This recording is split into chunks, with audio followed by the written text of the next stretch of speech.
Douglas said some terrible things about me. One time he told a whole crowd of people that I was two-faced. Two-faced. Now, ladies, I'll ask you the same thing I asked that little giant.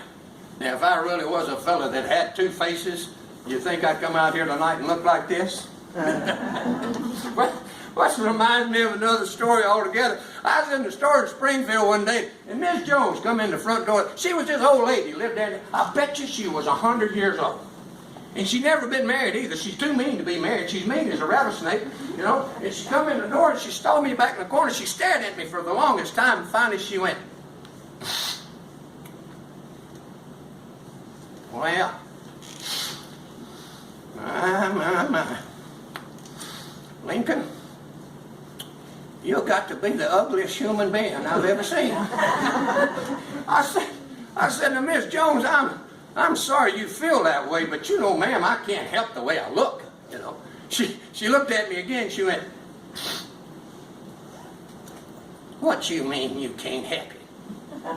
Well, boy, you could have stayed in your house and I wouldn't have had to look at you at all. She was just teasing me. She was just like an aunt to me, but all teasing aside, when that race for the United States Senate was over and they counted all the ballots, I lost.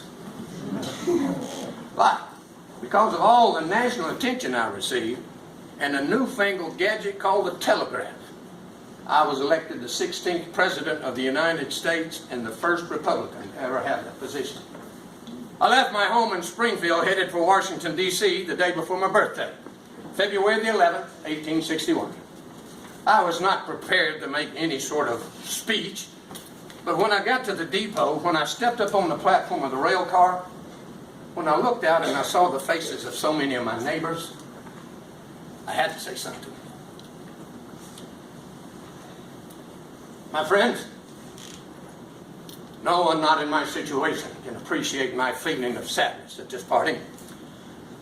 To this place, to the kindness of these people, I owe everything. Here I've lived for a quarter of a century. I've passed from a young to an old man. Here my children have been born, and one is buried. I now leave not knowing when or whether ever I may return, with a task before me greater than that which rested upon Washington. Without the assistance of that divine being who ever attended him, I cannot succeed. With that assistance,